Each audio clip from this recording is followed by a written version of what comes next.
Good evening, folks. Welcome to a Wednesday night wind-up, sponsored and brought to you by the Sideline Junkies. Show is sponsored by Not a Damn Soul.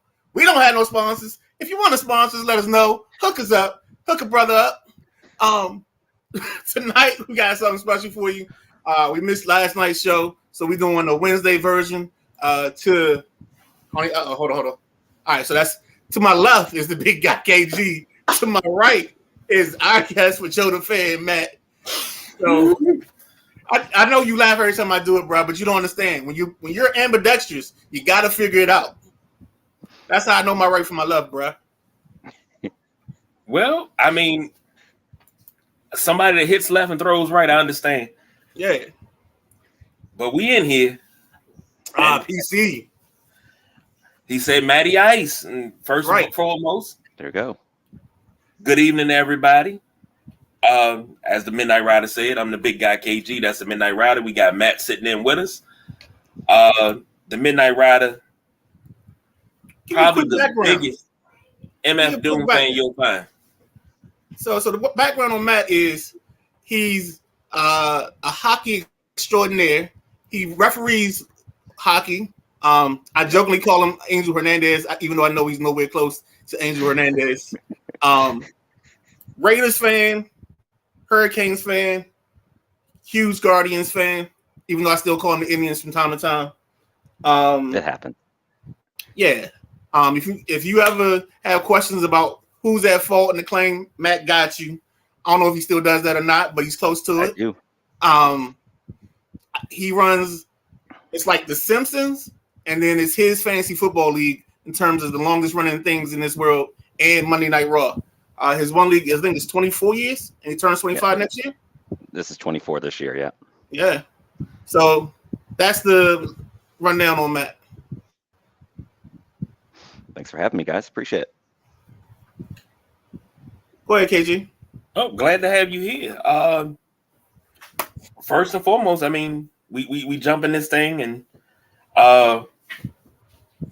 first question off the bat, I'm not gonna steal the Midnight Rider's thunder because I know he always has the first question off the bat.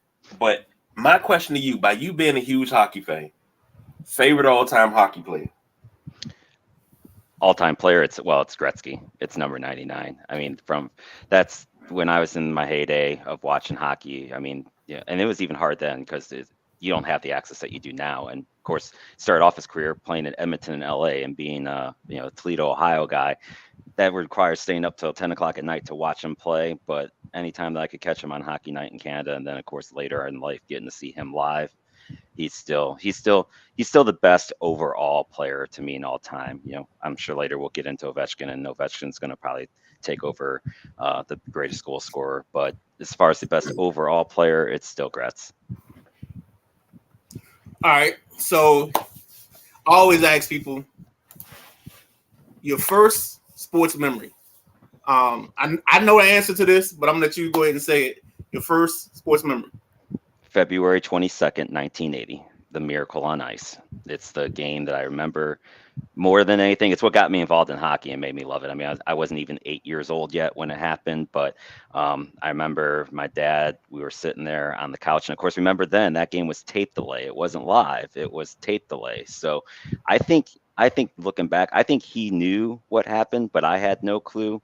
And I just remember I was jumping up and down on that couch when Eruzione scored the goal to make it 4-3, and then sitting there on my just hoping that those 9 minutes would go off that clock to win that game. But that's definitely the first moment. But of course, what a lot of people don't remember is that they didn't win the gold that night. You know, they had to go 2 nights later and beat Finland, and they were down 2-1 going into the third period when Herb Brooks had, in my view, the greatest quote that he had of all of his quotes. And there's lots of great Herbieisms out there. Are we allowed to curse on here?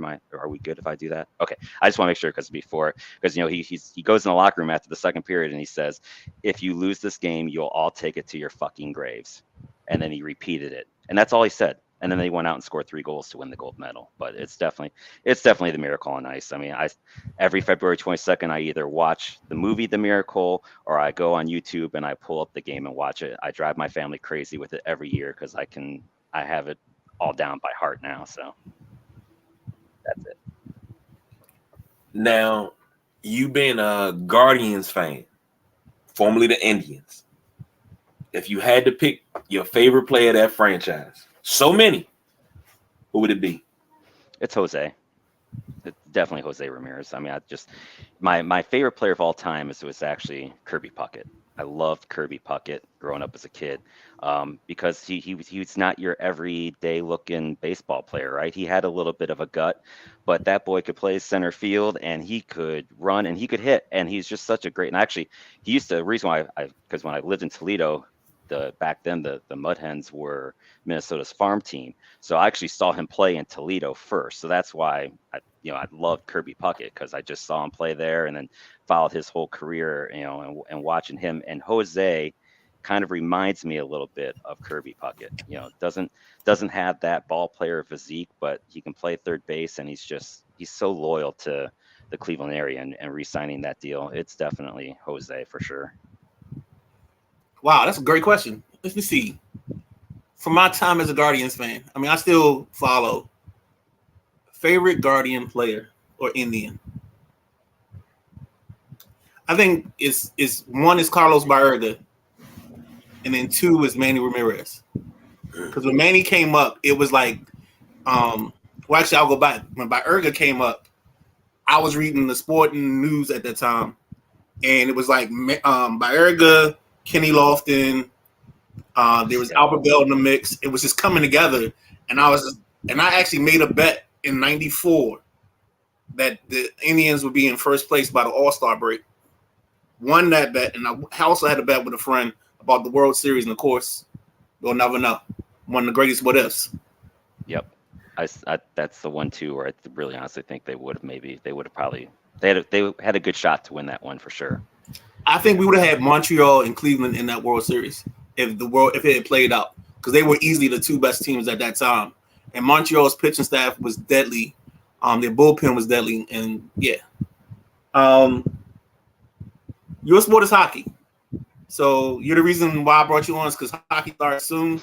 What I'm reading right now is that Connor McDavid, and what's this? Leon Draisaitl, putting together a pretty deadly combination in Edmonton. I see them marked as the favorites. I won't pigeonhole you into a favorite, but let's talk about favorites from each side of the divisions, or the conferences, I should say.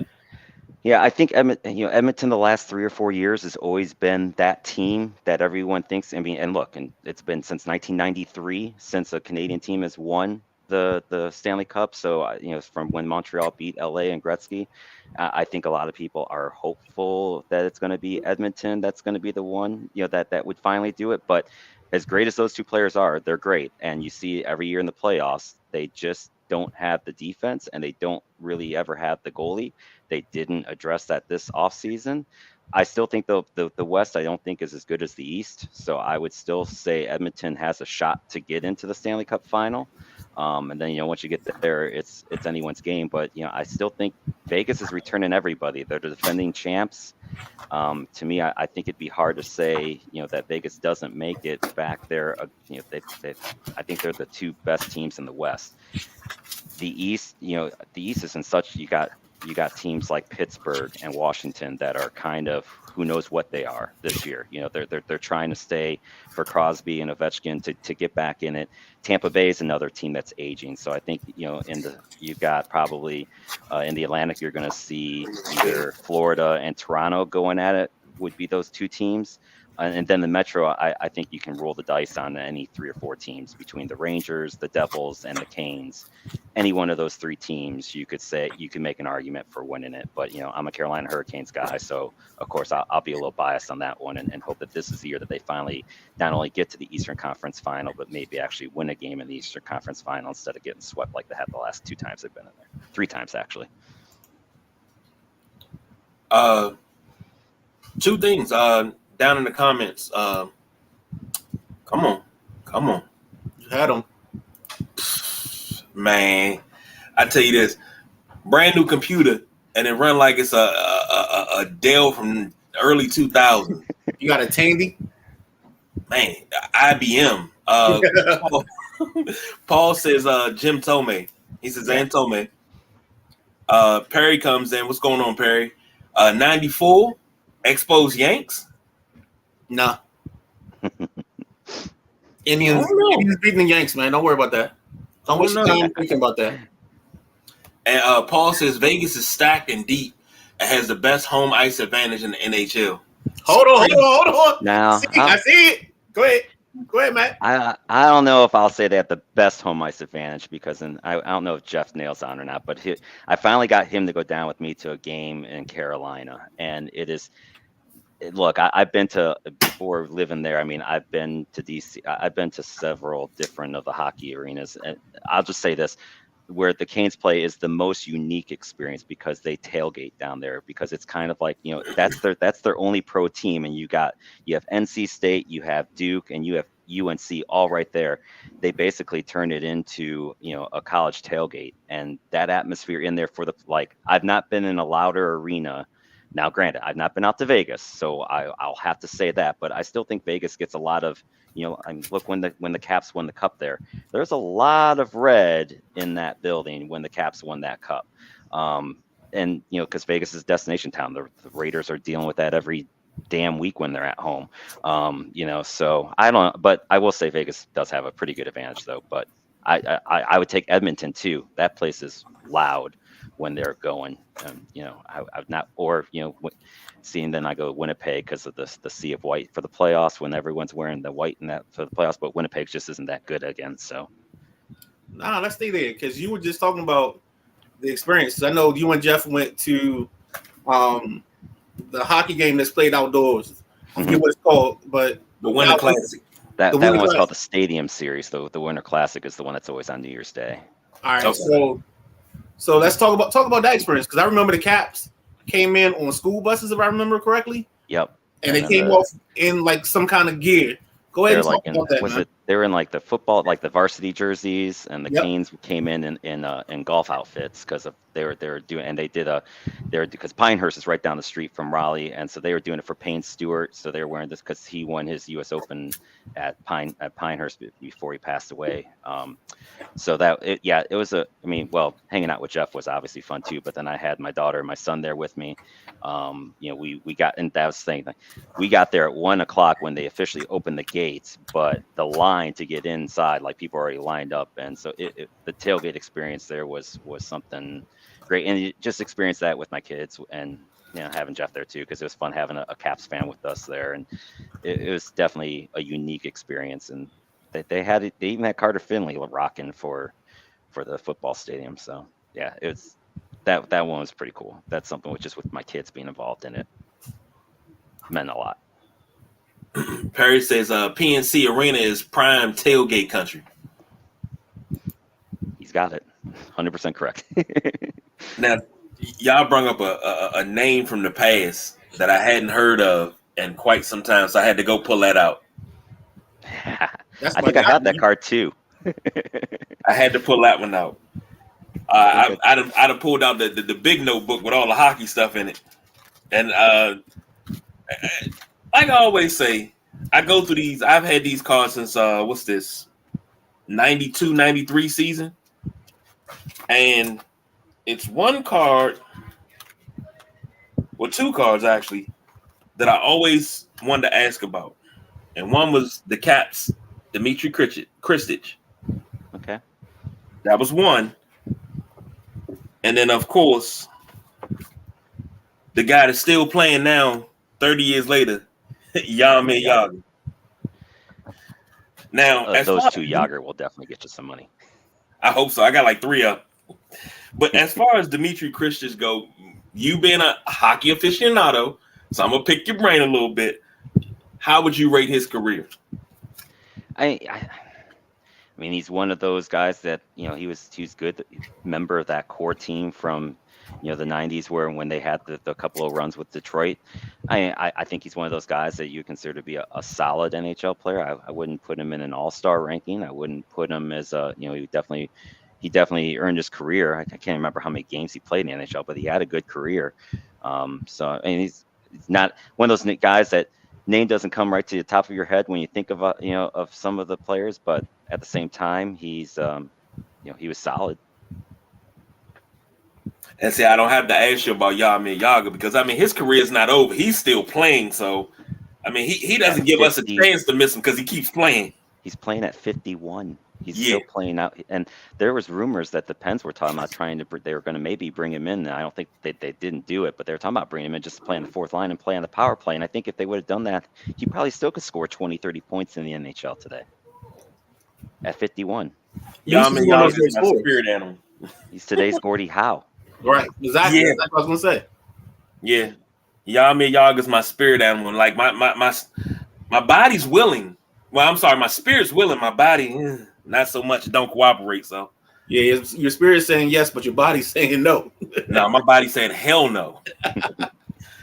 Come on now. I used to play 6-7 games in one day of basketball. Man, I get through 2. Man, you gonna play another one? Nah, man. I got the slides on, ice on the knees. I'm like, yeah, I'm good. I'm good. I'll sit my 41-year-old body down. Let y'all have it. All right. So go ahead. I'm sorry. No. I was going to ask you if you had another one. Oh, I got plenty. So you talk about Gretzky as your favorite guy. We have, of course, here in DC, Ovechkin as the man. I say the best player in DC sports history. If there's a Mount Rushmore, he's number one. Then it's everybody else. And so for you, even I see the histrionics, but I'm gonna ignore that for now because I'm asking you a question. In terms of Ovechkin, do you think he can catch this record in the next 2 years? And what do you think? Like, do you think it's 1 year or 2 years? It definitely had to be 2 because he's 74 away right now. Okay. I don't think he's got a 74 goal season in him at 38. I don't, not especially not with the talent that's around him in DC right now, because he's DC's kind of in one of those.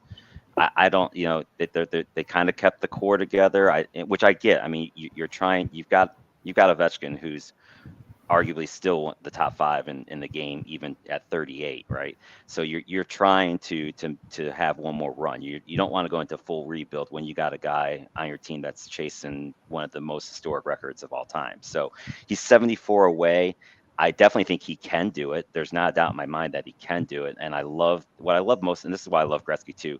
Gretzky's already come out and said when he gets close, he will be with him, just like as Gordie Howe did this for him. And he's like, he's going to be with Ovechkin once he gets close, he's going to be going to every arena with him so that he's in the building when he breaks the record. So, as long as health doesn't get him, and that's, father time catches up with all of us, that's the only thing that I can see stopping Ovechkin, honestly, from breaking it, because that's why I love both of those players, because they both of them have that ability to, it just seems like the puck finds them when they were in the offensive zone. Gretzky could do that. Ovechkin can do that. I mean, they both had their offices. Gretzky was behind the net, and most of the time he used that from behind the net to feed other players, where Ovechkin has his spot in between the circle on the power play. And it's like every team knows he's getting the puck there. Every team knows he's getting the puck there. Yet he can still get the puck there, and he's got that amazing shot, and it's a goal. It's just amazing that at 38, everyone knows where the play is going,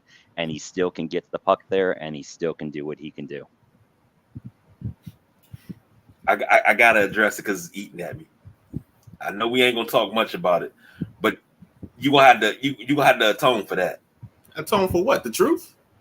Ovechkin number 1. You can't handle the truth. That's obviously what this is.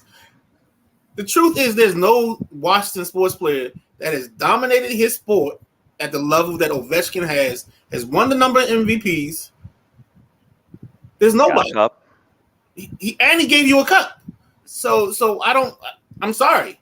Like, it's him and it's Joe Jackson Gibbs. And we talking about the luminaries of Washington, D.C. sports. Now, after that, you can debate the rest of it. Well, okay, hold on. Hold on. What? I can't put Ovechkin first. If you got Joe Gibbs on there, I can't put him first because it goes Joe Gibbs, John Thompson, Ovechkin. Then you put somebody else. Well, hey, hold on. As we do. Yeah. Because we ain't doing this tonight. Man, I'm Huckleberry. I'll be your Huckleberry. Oh man. Oh man. Sticking with hockey. Are you a fan of the lower leagues, the WHL and the KHL and things like that? I mean, the KHL is always interesting because you got a lot of players that are there from Russia, that come over here, at some point in time. I love. Oh, well, I mean, I live here in Cleveland now, so I see my share of AHL games getting up there to see some games there.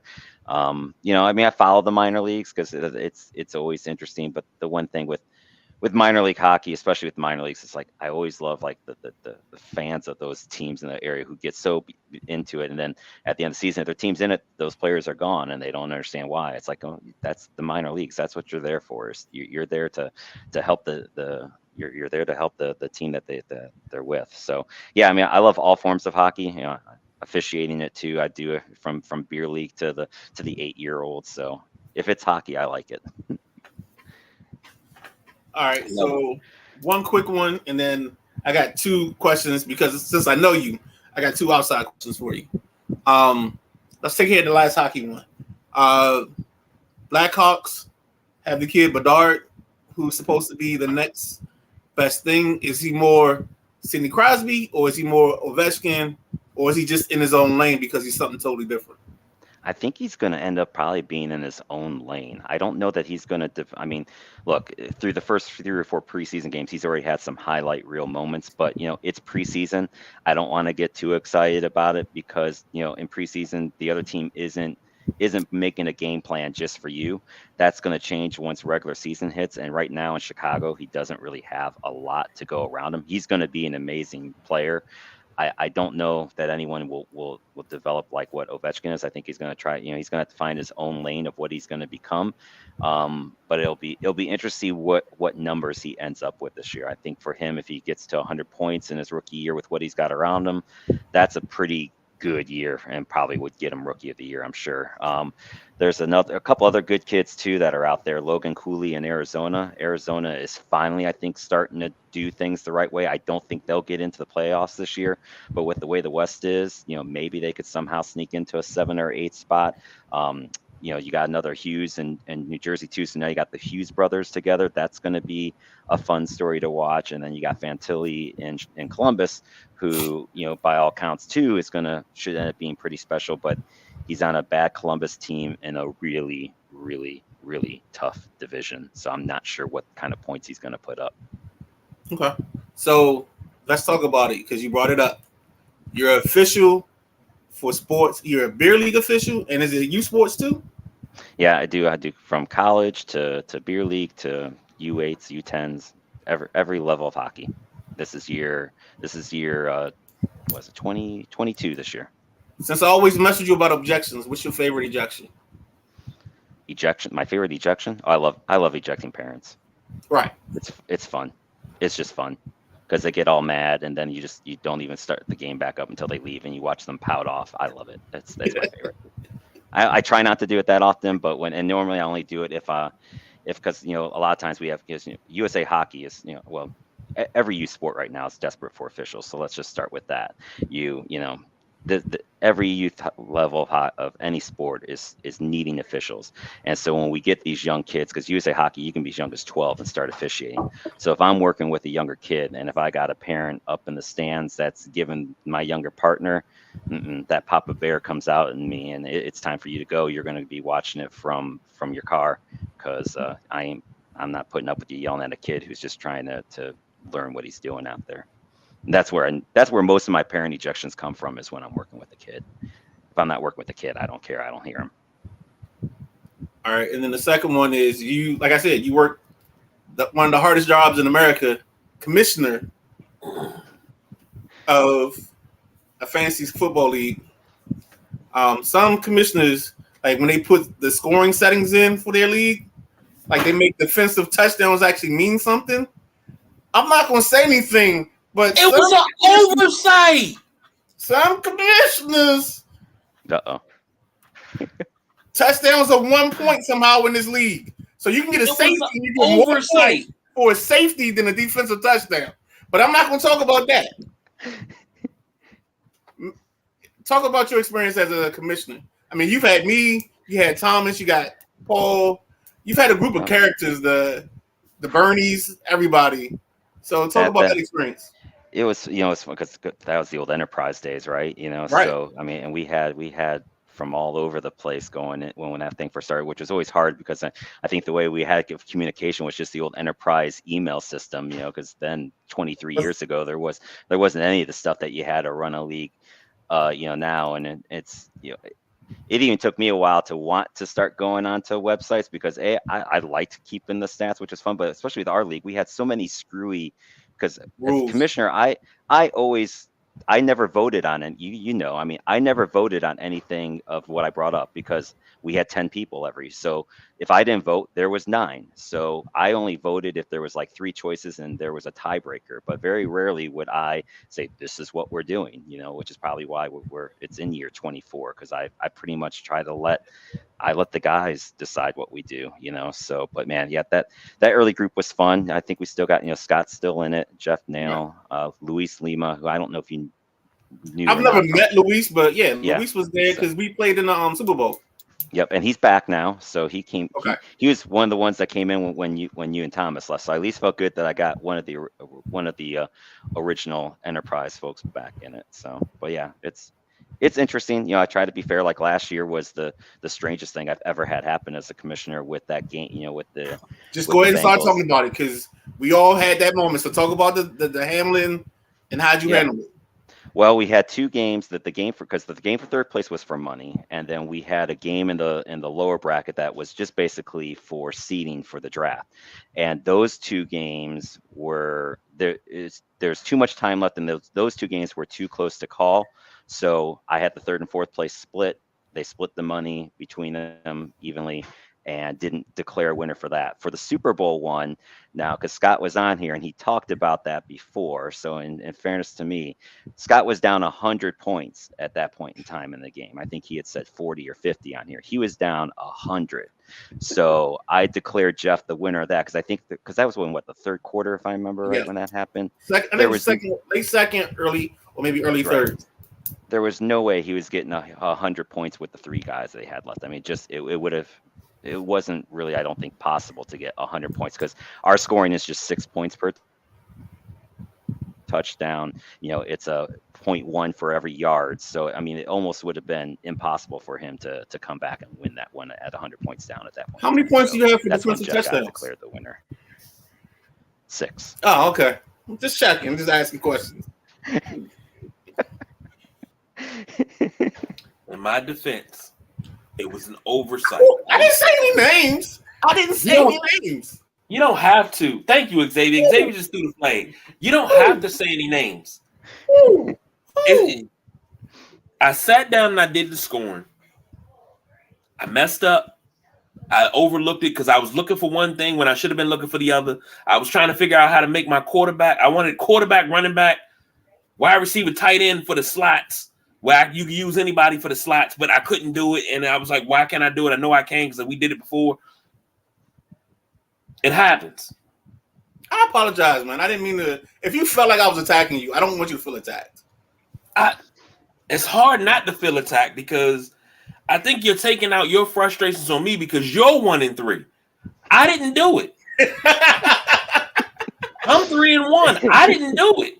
But you know what? If those touchdowns were 6, I only lost by 6 last week, and I know the Cowboys scored a defensive touchdown. So I might be 2-2. I played with the numbers. You still would have lost the game. I'm not talking about this week. I'm talking about last week when I had the Monday Night Miracle happen. I'm messing with you, dog. I played with the numbers. You still would have lost. No, you didn't. You didn't touch the numbers. I did. Okay.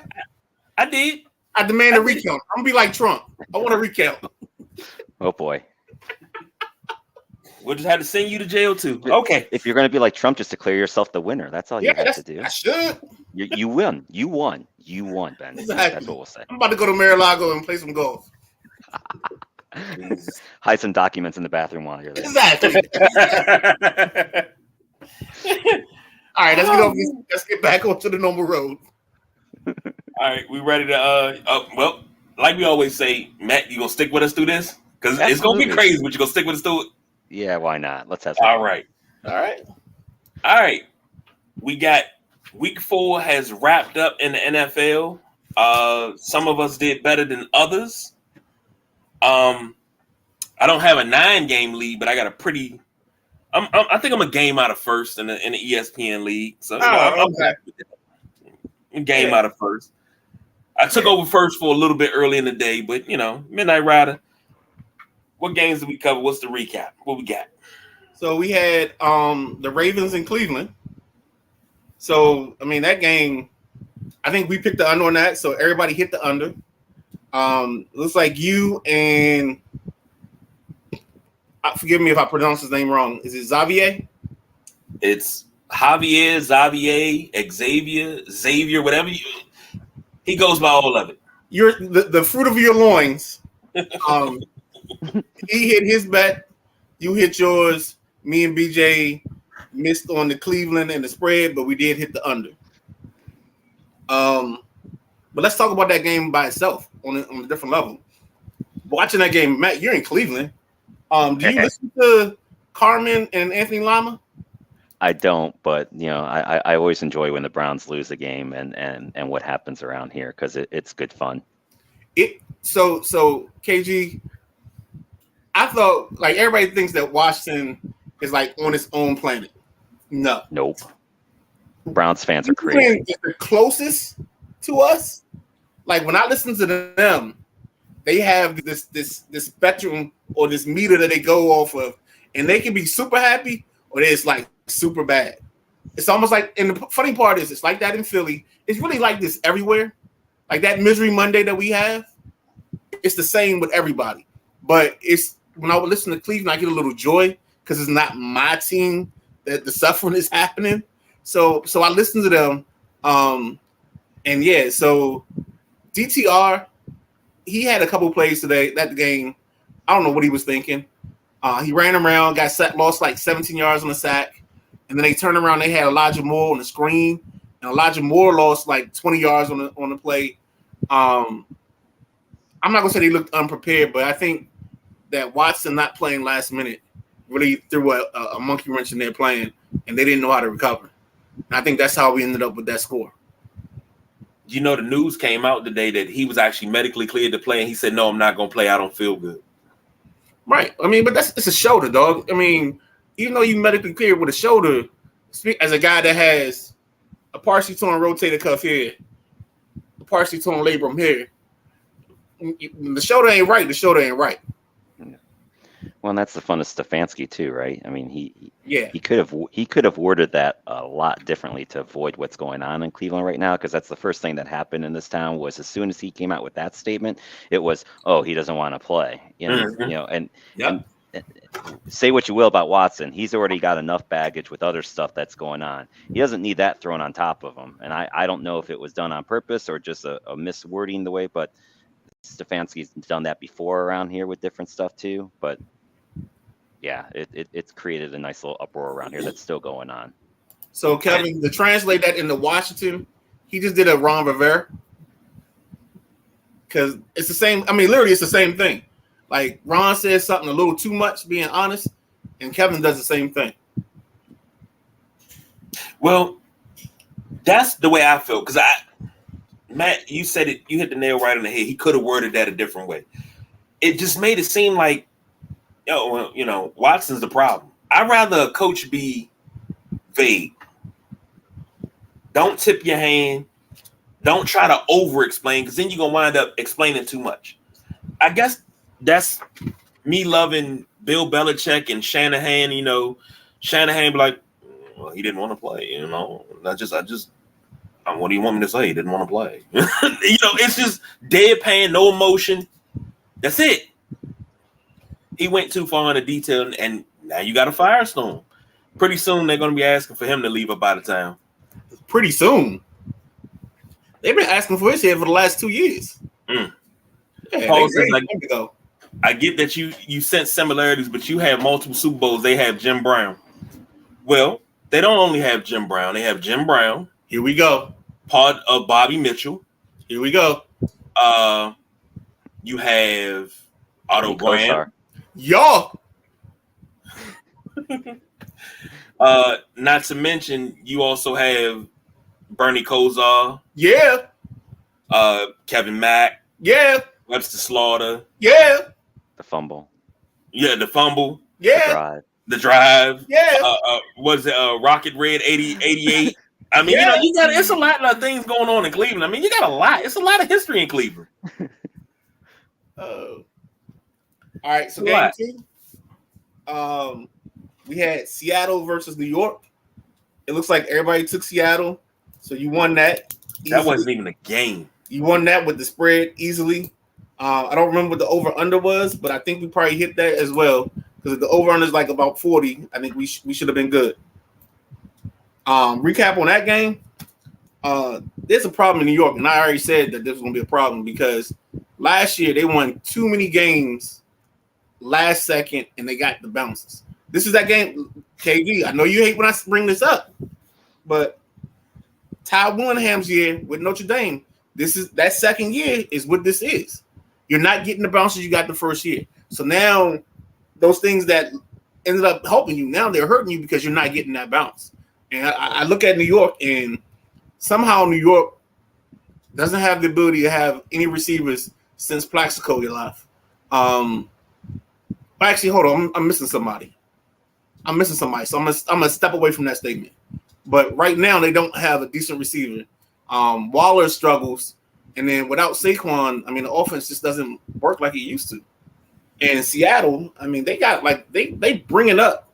I don't like bringing up old names, but they got a Legion of Boom type of thing going. Witherspoon, Woolen, Reed, their three corners. They probably have the three best corners in the league, maybe as a group, all three. And would they have 10 sacks that game? 11. 11. And for some reason, Dayball just didn't pull the cord and put the backup in. Paul is on point because you damn sure forgot about the salsa king himself, Mr. Victor Cruz. I knew when I said it and you made that face, I was like, I know I forgot somebody. Yeah, of course. I mean, you got to throw OBJ in there, but you got to. Yeah. They had Plexico, Victor Cruz, Mario Manningham. They had three receivers at one point that could give you 1,000 yards in the season. I don't think Mario Manningham ever had 1,000 yards. He could give you that. He was a good dude. I could be Pope. I mean, anything could happen. But they had other receivers. What you said about Waller. Well, now, go ahead. I'm gonna ask both of you gentlemen this question: is it quarterback play that Waller's not playing up to par as he would out in Vegas? I say, is it quarterback play that's keeping him back? I think it's twofold. I think one part is because their line is so beat up, he has to be a pass protector like he was on Monday. So he wasn't really getting out. And then I think part two of that is I think he's a shell of his former self. I think he's not the same Darren Waller. When I watch Darren Waller play, this guy is like the poor man's version of the real guy. What you think, Matty? He's not getting the separation that he did in Vegas. And even last year in Vegas, before he got hurt and that whole whatever that debacle was, or whether he was healthy enough to play or not, who knows. But even before then, he wasn't. But then I didn't know if that was because of McDaniels and him being a moron, or if it was that he's just not at the ability. And I thought he would still have a decent year with the Giants, but it's not happened so far. I mean, he's only getting 3 or 4 targets even. He's not even getting the targets, Yeah. And then for some reason, I don't understand how the Giants don't take 3 shots every ball game with Jalen Hyatt. I don't care where I'd put the kid do exactly what what's his name? The Dolphins do with Tyreek Hill. Put him in motion so that way you can't bump him and let him just fly up the sideline. Give him a middle streak or a streak up the sideline, a wheel, whatever you want to call it. But get that kid in open space and take a shot. There's no way he should walk away from a ball game without 3 shots. I don't care about him catching the comeback. I don't want him catching the comeback. Throw him up the sideline. Let's go.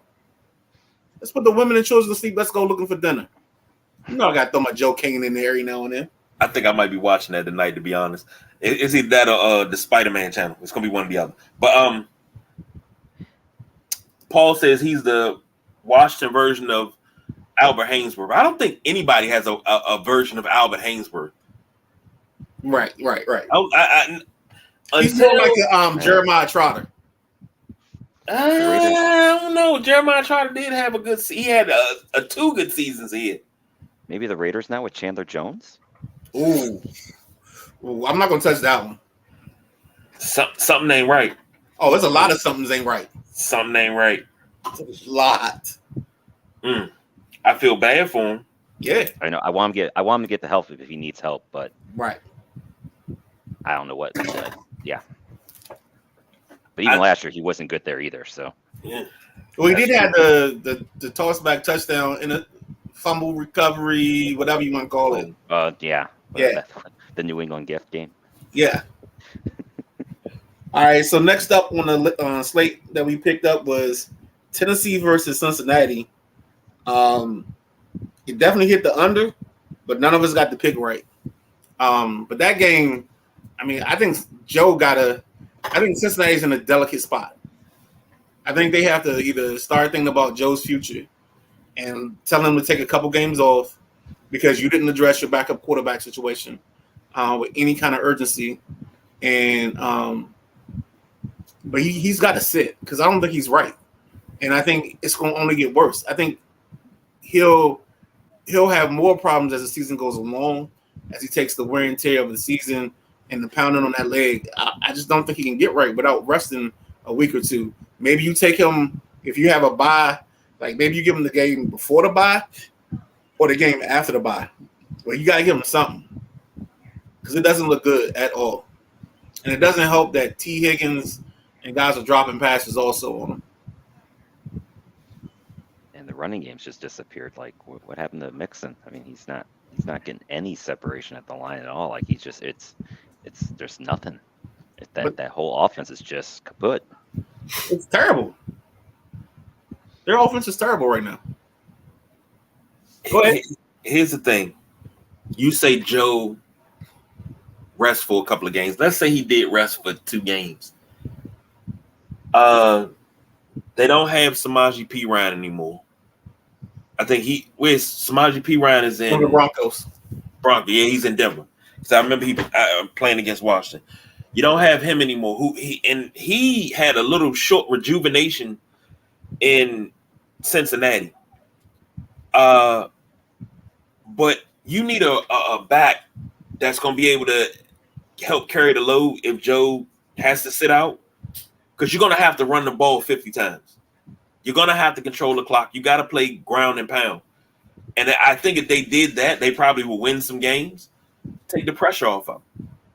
You haven't seen their offensive line. Their line isn't good, and then the other problem is they play a lot of football and gun, so they don't really even give you a chance to. I mean, if you're going to ground and pound, when I hear ground and pound, I think you're going to go under center for some of these run opportunities, and I don't see them doing that. So, you thinking more along the line of traditional ground and pound, 2 tight ends, 2 backs? No, I mean I don't mind 12 personnel. I don't mind 2 tight ends and a back, but I just don't know if they do that well enough or do that good enough. You know, their 2 tight ends might be 2 guys that are move tight ends. I can't think of that off the top of my head, but you know, if they're move tight ends, you might as well have 2 receivers out there and just spread the defense out. Okay. Game 4. Dallas and New England. Everybody here picking Dallas. I think I missed on the spread. Oh, I know I missed on the spread. I don't remember what the over-under was. But I'm thinking BJ missed because he took the over and everybody else had the under. Because I don't remember that number being, I think that number was 40. And I know that game didn't hit 40. This ball game, New England's got problems. And New England's had problems for, I'm going to say, what year did Brady leave? Was that 2020, 19? Whenever Brady left, the last year or two of Brady going into now, they've had problems, but they were always able to mask it with Brady. And then once Brady left, you can't mask it anymore. I mean, this team has never hit between them and the Ravens. This team has never hit on a wide receiver outside of Randy Moss and Julian Edelman. That's there too. Wes Welker's before that. Don't go Wes Welker on me. I'm talking about their recent receivers. It's those two. They for some reason they keep bringing back Devontae Parker, and that's I don't know. I don't know what that is. You got Born Identity. Okay, whatever. Your backs, you don't have explosive backs. I said this on the show.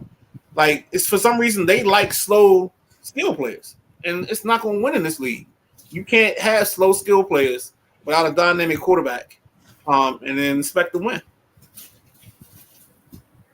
They did make a nice trade today for J.C. Jackson, and that'll be a typical New England thing where he goes somewhere else, gets paid, and then comes back to New England, and then he'll ball out because, he'll be protected by the scheme. Any thoughts, Matty?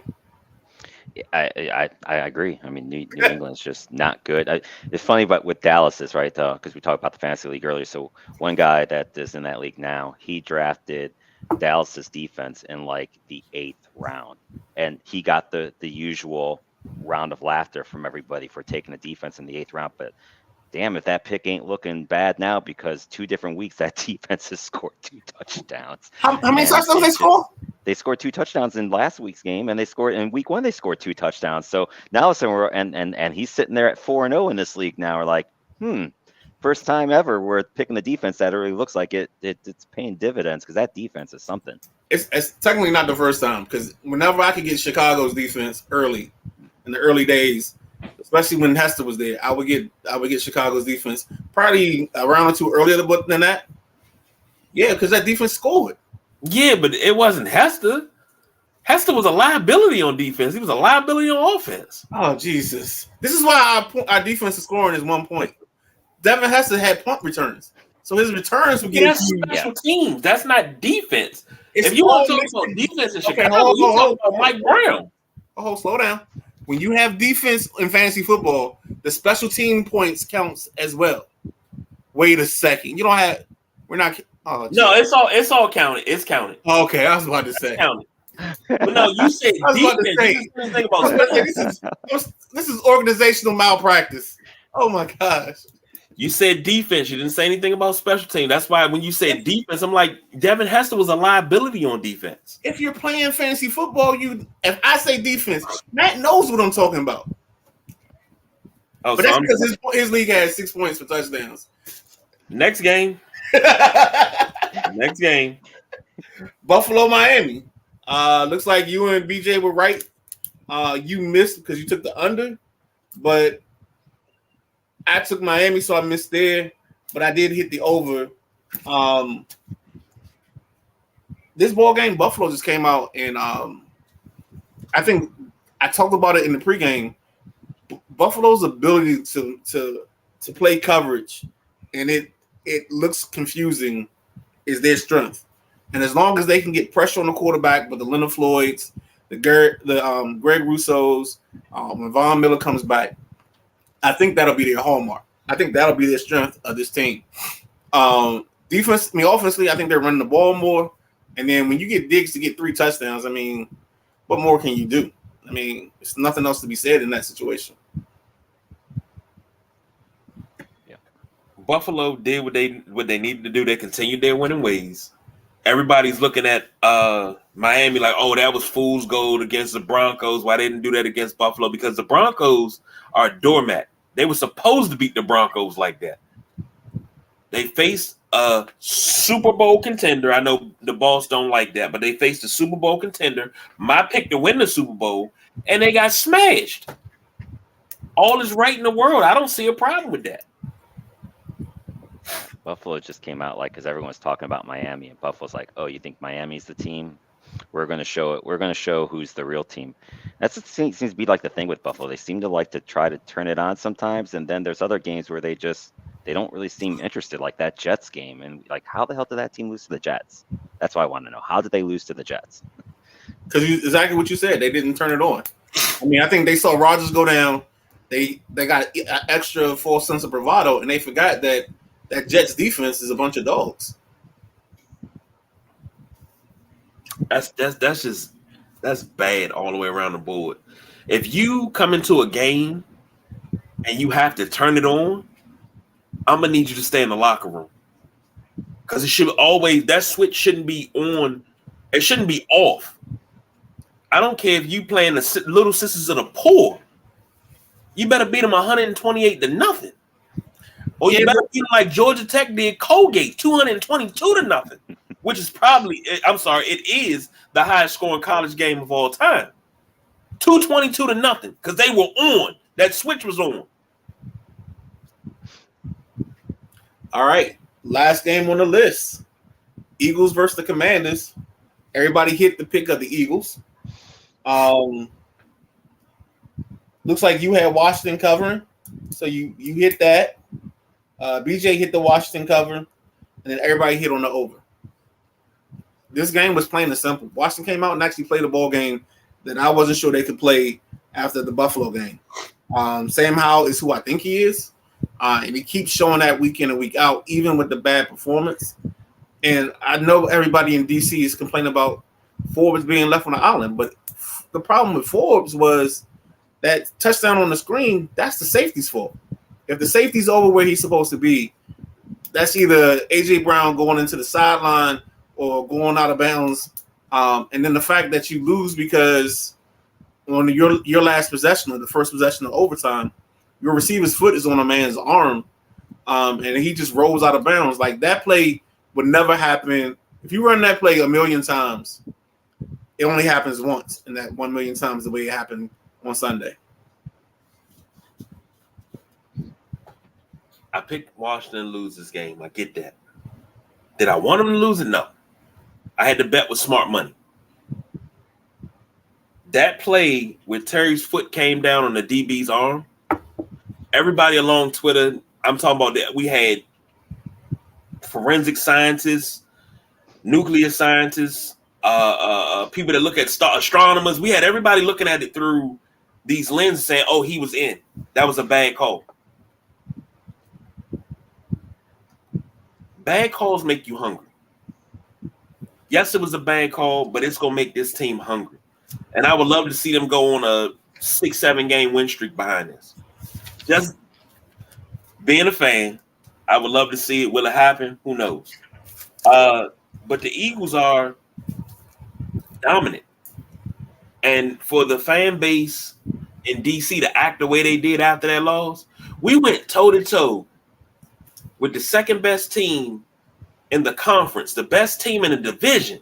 We went toe-to-toe with them, and y'all still mad. I can't. I just can't. Matt, what you got, baby? Yeah, look, I mean, I'm not a fan of either team. So for me, I thought I was pleasantly surprised that Washington made that a game. You know, not coming from a Redskins fan point of view. I thought they did a heck of a job. I saw there was a lot of people criticizing Riviera for not going for two when they tied it. I don't.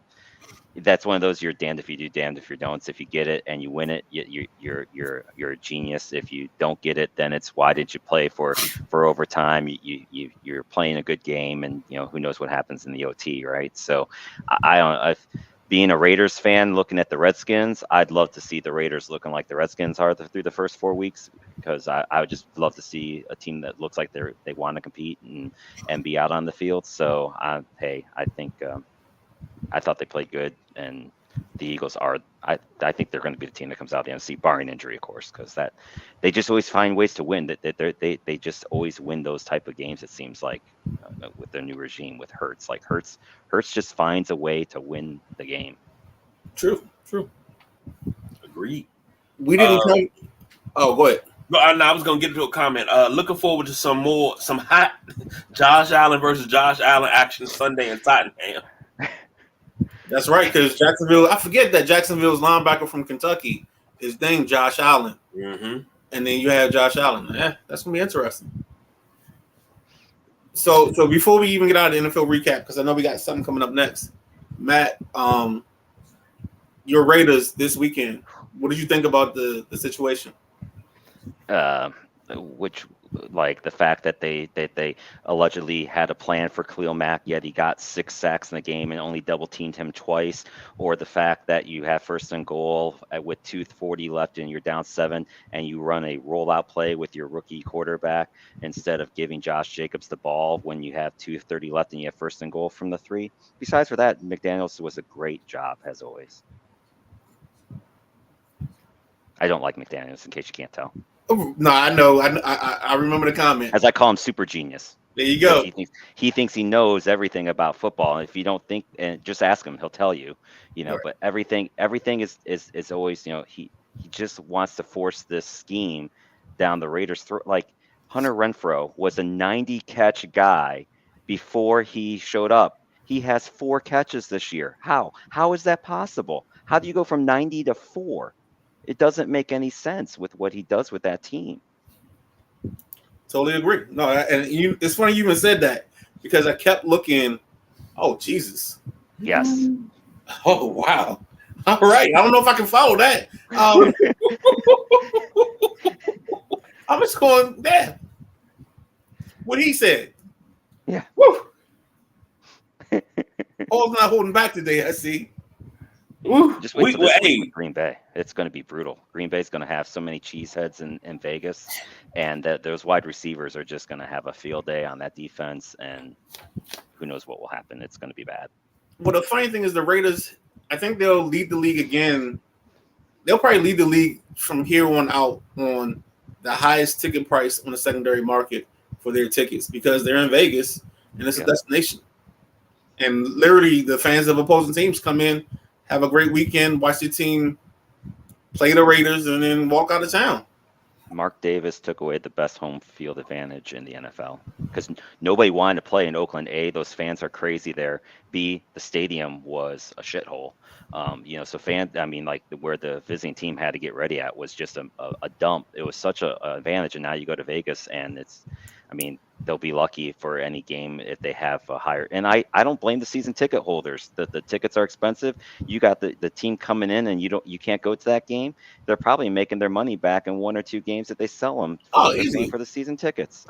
So he don't care because he's making money. So I think last year, the NFC East was the opponents for the Raiders. And for the 4 NFC East games were 4 of the top 5 highest priced tickets. I think Philly was 1, Dallas was 2, Washington and the Giants. Maybe it was the Giants at 4, Washington at 5. So you can only imagine. If these guys are getting $700 a pop for their tickets, why not? If the team's not any good, make you some money and do your thing. Yep, I don't blame the fans at all. Especially with that team that's on the field too. They've got no reason to want to keep the tickets right now. Yeah. So last thing, because he's kind of my guy. So the Mike Mayock era of Oakland, him and Gruden. Was it Gruden or was it Mayock? It seems to me to be more Gruden led from hearing the and look, I'll give Mayock credit because after he's been gone, he could have easily started talking and he really hasn't. Right. So he's not really and I don't know if Gruden will ever with what he's still trying to do legally from all that happened when he got fired, whatever you want to call it, but the Raiders haven't had somebody that draft well since probably Al Davis, because even back with Reggie McKenzie, he missed on a lot of picks other than probably Khalil Mack and probably Carr. You could throw those 2 in there. But, other than that, Gruden, I can't, what year was it? The 1 year when after the Mack trade, like there's 1 year, I think it was either the 2021 draft class, like of their first 6 picks, none of them are on the team anymore. It's 2 years later. And even this year's draft, like or last year, they drafted that kid running back White out, and to be there with Jacobs. He's getting 3 carries a game. And the guy they took in the first round this year, I can't remember his, a name, and they just don't draft well. And then their free agents have all been busts. And so that 21 class, I think that's Cleveland Farrell, Alex Leatherwood, the linebacker from Clemson that you cut that ended up going somewhere else. Tanner something. I can't think of his last name. Is there anybody else I can think of off that class? I think your best draft pick, and I don't know if he was a draft pick, may have been Devin Diablo. Yeah, and even Diablo, like he had his worst rating this last game. He was like, she was just terrible. I mean, other than Max Crosby, and that's the shame, is that they're wasting Max Crosby, who is a complete beast. Right. I mean, there's so many plays that he gets held on that doesn't get called, and then, but even besides for that, but he gets double teamed on almost every snap because there's no one else. I honestly don't think the defense for them has been that bad. It's just their offense just is awful. And when you're on the field that much, you're going to give up points in the NFL. You just, it's too hard. No, I totally agree. When it comes to the Raiders, it's crazy. You said that they haven't drafted well since Al Davis, being as though he had football in his veins. Every time it seems like the Raiders had it on lock. What was that? That was about 5 or 6 years ago. And Carr got hurt. And once he got hurt, he was never the same. And then the team just never recovered. It's like they were your playoff favorites. And I know for a long-suffering fan base, and the Raiders fan base, the Commanders fan base, a lot of fan bases around the NFL, we feel that pain, man. Yeah. So I know how it feels for you. Remember that game too. Jack Del Rio was the coach, and then they fired Del Rio for the flashy Gruden to bring Gruden back. And I still think that's the move that changed this, because before that, it seemed like they were actually heading back to maybe getting, back into where they wanted to be. But they fired Del Rio because he wasn't flashy, and I still think that was the move that then they went downhill ever since then. They gave Gruden too much power. He'd been out of doing it for too long. His draft picks were horrible, and here they are. And then the second part was them bringing in McDaniels. They should have left the special teams guy there, and I can't think of his name, but they played for him. Now, granted, he would have needed guys that knew what they're doing and X's and O's wise and stuff, but the team played for him. I mean, they won 6 games in a row, and they damn near beat Cincinnati in that playoff game. Yep. To me, I would have kept them, but what do I know? I'm not super genius like McDaniels. What can I say? All right. Next up, we got something special for you. This is good. It's just only titled The List, but why is it called The List? Because it's the Midnight Riders top 5 college quarterbacks, and they all. You just made the list. The list, baby. Here we go. Starting off this week in the number 5 spot. 5 spot. Watch this kid. Actually, hold on. I'm gonna give some special love to the guy who's putting up big numbers. Even though he's an idiot, but Jaden Daniels at LSU, he definitely won't be a pro quarterback. I don't think so. But the kid can play. He makes plays. He's gonna keep LSU in every ball game. His only problem is he doesn't know when to slide, and he likes taking hits. And he took a big hit this weekend in the Mississippi game. That game was bananas and off the chain. But also in that game is the number 5 quarterback on the Ben Conti or the Midnight Rider top 5 quarterback list. That kid's name is Jackson Dart from Mississippi. Jackson Dart, you just made the list. At number 4, it's a favorite of mine. You hear me talk about him all year. He's from the University of Texas. Quinn Ewers, you just made the list. At number 3, out of Colorado, you know who it is. He's part of the Louis that Dion brought with him. Shedeur Sanders, you just made the list. At number 2, the guy I talk about a whole lot. He's been number 1 for about 2 weeks now, but he dropped back to 2 after this weekend's special performance by the number 1 guy, Michael Penix from the University of Washington. You just made the list. And at number 1 from USC, I've fought this all year long. I thought that I could get away with not having Caleb Williams as the number 1 quarterback on my list. But my God, I can't do it. It just won't happen. Life won't let me do it. Decisions, being a smart man, won't let me do it. So Caleb Williams, number 1 spot. Caleb Williams, you just made the list. And that's the top 5. To recap for you. At number 1, Caleb Williams. Number 2, Michael Penix. 3, Shedeur Sanders. 4, Quinn Ewers. And number 5 is Jackson Dart.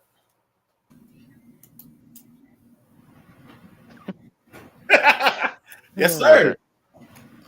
Love it. All of those gentlemen have made the list, and it's great. I love it.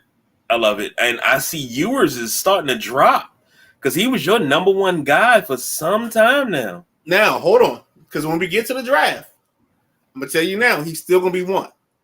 But as a podcast journalist, I have to be responsible in my duties and make sure I appreciate the talent that's out there.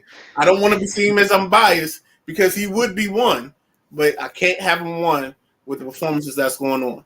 I just wouldn't be a responsible journalist. Okay. Last but not least, we're doing it a day early. That way we can all be home, got our food cooked for everything in here in the DMV. Commanders versus Bears tomorrow night, blackout game. And I do mean blackout, meaning the Commanders will have on their black uniforms. They requesting that everybody that's attending the game to wear all black. So, I mean, we got Matt here. You know, it's going to imitate the black hole, I guess. But I don't think it'll be as scary. We don't have enough batteries being thrown. No. Yeah. No, they threw batteries in Philly. Oh, my bad. The Darth Vader outfit. So, well, they threw stuff in Oakland. Don't Oh, the wrong stuff there on there. Oh, well, Philly's bad enough because Philly threw snowballs at Santa Claus. They booed Santa Claus and threw snowballs at him. Jeez, you got a line for this on Midnight Rider? Oh, dang! Did everything today, but see, what, man? He had one job. I'm doing my job. Give me a second, man. But he don't have a line ready by FanDuel, who sponsors all our lines. It's not who sponsors. We use FanDuel for all our lines. Hopefully, they can become a sponsor, but we use FanDuel for all lines. I was speaking that into existence. It's crazy. You got that right, but you still all you want to talk about is getting 6 points for a defensive touchdown. Look, it was an oversight. That's the normal score. I'm just saying. I've never seen a defense score 2 touchdowns and be outscored by a team that had 7 sacks and no touchdowns. That's all I'm saying. Because sacks are worth more. Touchdowns are worth 6 points. Sacks are worth 8. Oh, okay. Like, come on, man. Said it was no. Said I'm sorry. I'm sorry I lied to you, Martin. I mean, we're doing this in front of Matt, man. Why we gotta act like this? I was told there's going to be no math in this debate. Saturday Night Live line. And of course, they want to act stupid here on this joint. All right, so the line is -6. The Commanders over under is over under is 44.5.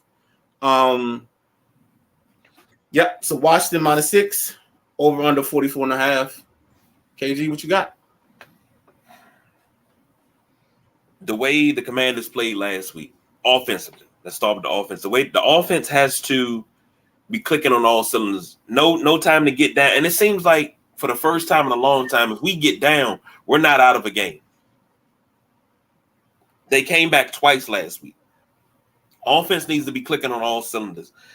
I really, really, really, really hope, pray, wish, everything you can think of. I got my fingers crossed, my toes crossed, my eyes crossed, whatever. I hope Brian Robinson has at least 20 carries in this game.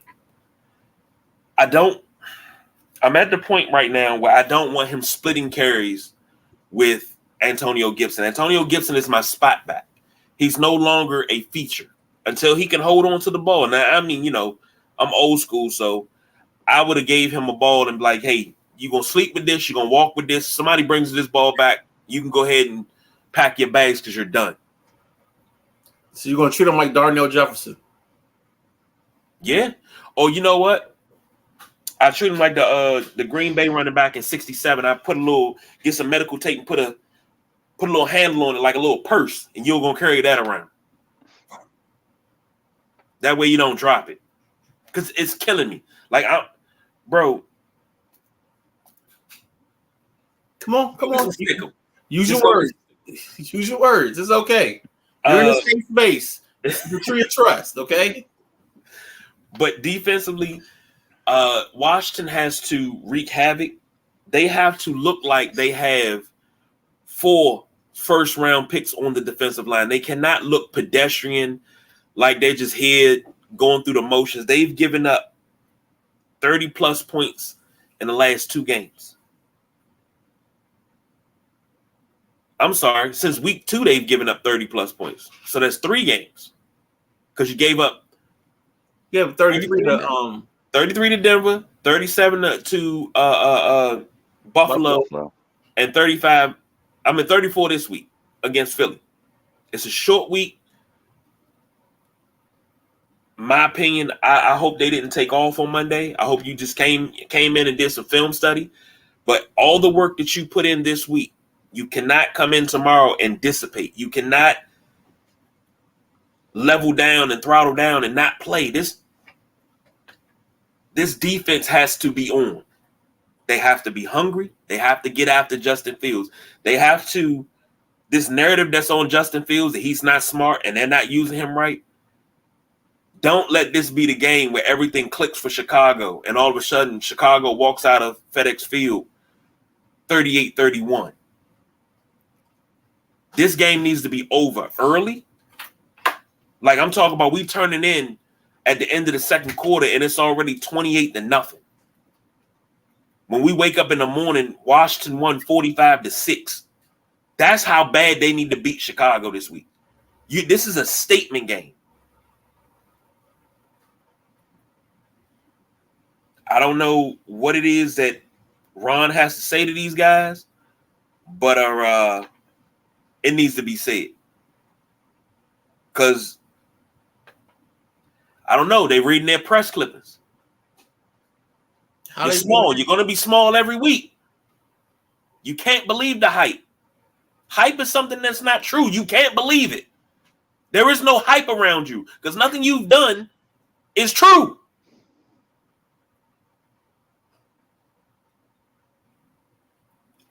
We will be perfect in every way. And if Antonio Gibson puts your football on the ground, he will run a mile. How many feet are in a mile? Shit, I don't even remember. 5,280, and you will run every last one of them. Yeah. You fumble my football, I will break my foot off in your John Brown hind parts, and you will run a mile. All right, Coach Boone. It's your pick, Boone. What you got, man? What y'all got? Because I'm already fired up. Like I should be sitting here right now getting my ankles taped. That's right. All right. So I love the energy. I love the passion. But when I see Fields, I see a guy that's going to be he got off last week for 4 touchdowns, 300 yards. DJ Moore had, I think, like a touchdown or 2. Washington doesn't believe in taking care of business early on. So I know how much I would love for this to be a blowout, but I just don't see this team being set up to blow somebody out. We're not in that upper echelon of teams. We're at the point now where we're playing against the teams that are in our weight class. We're fighting our weight division, and we have to be the better of our division right now. So I think Washington wins. I think it's close. Actually, I'm thinking about taking Chicago in the points. Like, so Chicago 6.5, 6, because I think it'll be a closer ball game than we want it to be. I hope I'm wrong, but I think it's going to end up being a closer ball game than we want it to be because I think Justin Fields will use his feet to be the great equalizer in this ball game. Chicago's a mess. I mean, we don't know if the defensive coordinator house got raided, if he got some limited form of cancer or what is going on. That's never been cleared up, and for his privacy and his personal beliefs, I'm glad that we don't know the answer to that. They're talking about firing their coach if they lose this week, and when they said that, I'm trying to figure out who's left in the building to coach the team. Like you can't go up to George Hollis' office and you can't go to Hollis Hall and bring back Hollis. I mean, I don't know what you're trying to do here. Maybe you get Dicta back. I don't know. You got Dicta. You got Dicta. The Bears. The Bears. The Bears. Well, I didn't want to tell you guys. I was trying to keep it under wraps because I didn't know anybody knew. But I've gotten a phone call to come coach Chicago. I turned it down though. Okay. I turned it down. I said no. I'm happy being the boss. BJ's GM on Madden right now, so I got a team to put together. I'm sorry, I already have a job.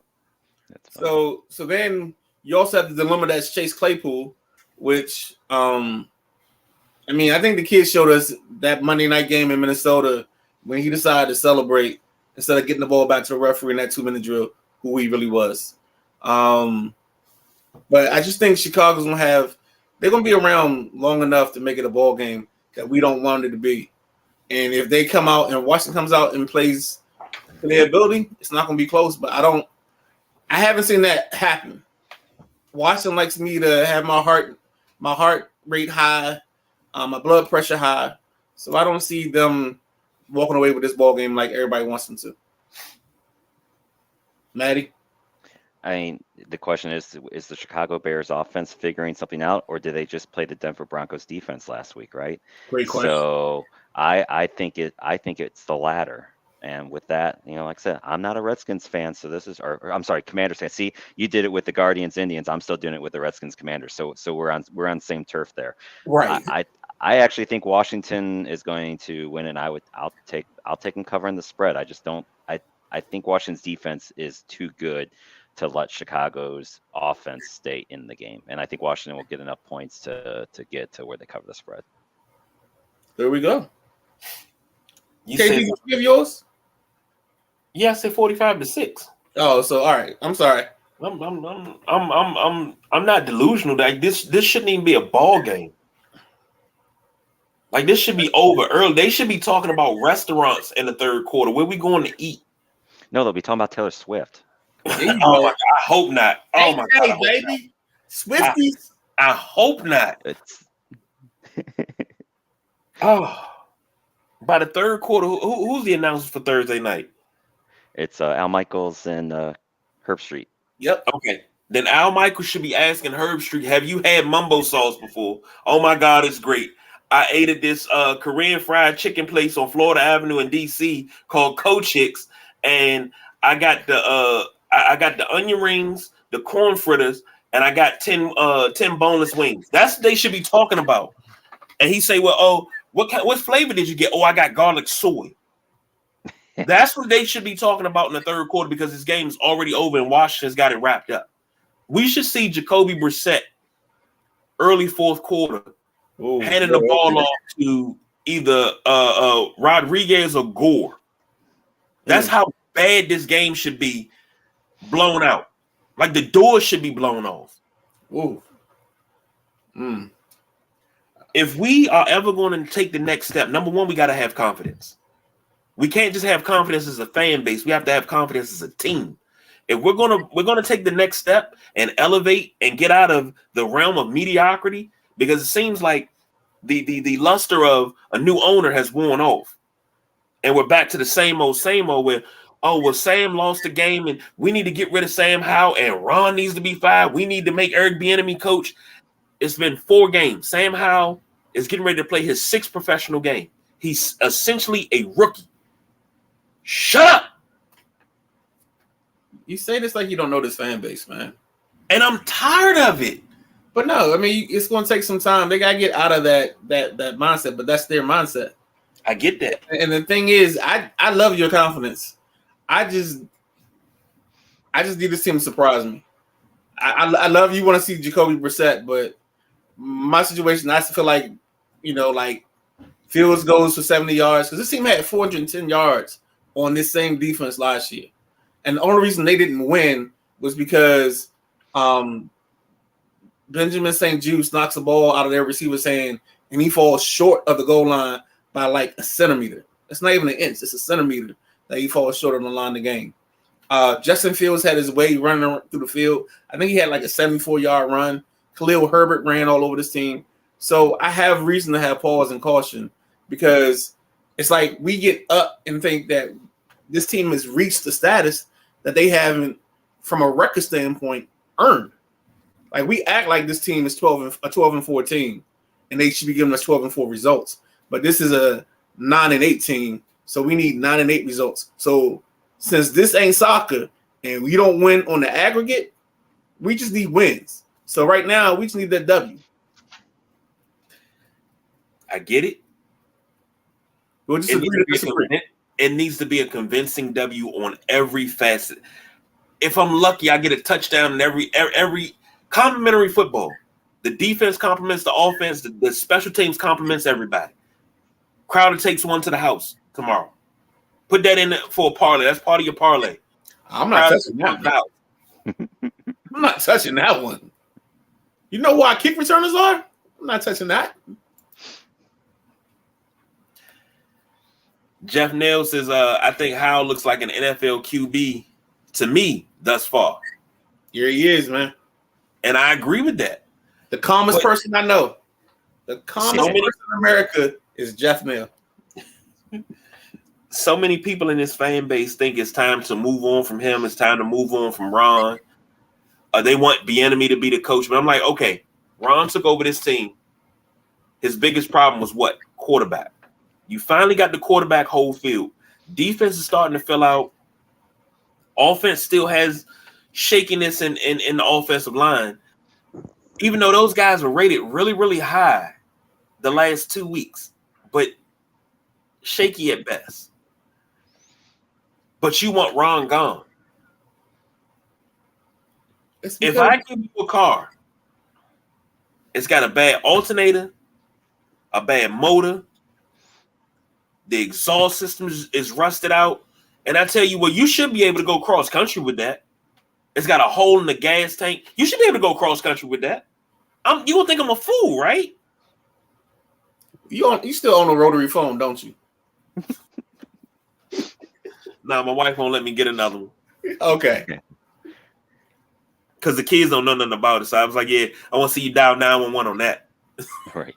Just ask him, man, because, I mean, I love your patience. I would love to play for an owner like you because you would give me like 6 years. But that's the standard. Here's the problem. This is why I have a problem with. But all right, hold on. You said something earlier, and this is where the bone gets picked with this argument. You said Ron didn't have a quarterback, but he's picked his quarterback every year, and he's refused to have any kind of competition with said quarterback. So with Haskins coming in, I understood, and we all know the dynamic in this area where people like yourself believed in Haskins more than others. I know I wasn't on that boat, but you had a belief in him. I saw what y'all didn't see. I saw a guy that couldn't be my quarterback.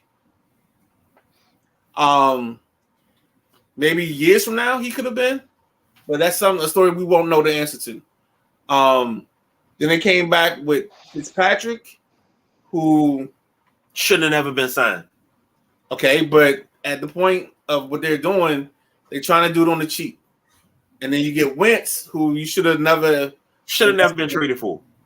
Again, but he's a big, strong arm guy, and he's a little guy that used to sit in a leather chair and his feet would dangle and make decisions. And that was Dan Snyder. He always went after strong arm quarterback. So, yeah. Let's close this one out, man. Yeah, because let me say this, and I'm done. The thing with Dwayne, it was nature versus nurture. And I say that all the time, nature versus nurture. You should have never gave $10 million to Fitzpatrick to play 3 minutes. Done for good. When they traded for Carson Wentz, I said dumbass trade because he's not going to do anything. Now you have Howell, who was picked by Ron and his staff. Great. I like the way he's been brought along slow. Eric Bieniemy is really nurturing him the way an offensive coordinator should nurture a young quarterback. Here we go. This is what happens. But anyway, if any head should roll by the bye week, if this defense doesn't get better, I think Jack Del Rio has to go. It's too many peaks and valleys. We need to peak and plateau. But when the peak needs to be high as Mount Everest, and that's where the plateau needs to stay at. This needs to be a top 3 defense for the rest of the year. I'm done. Could be. Should be.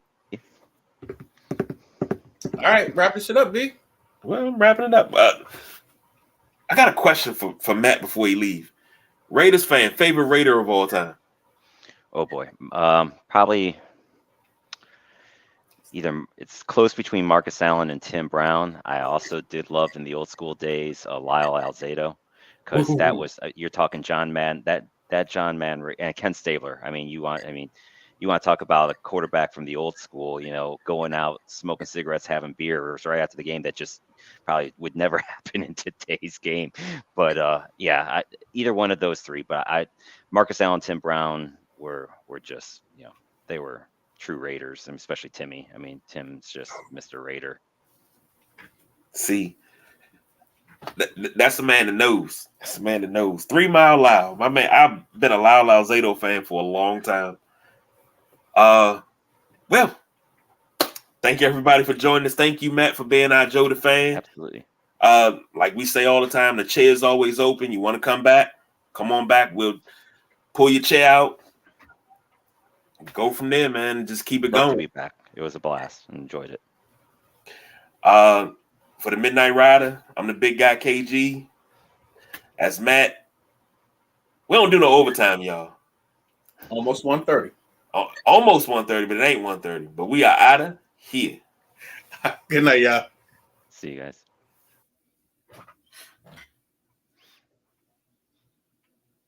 Come on. There we go. Did it go? I don't think it went.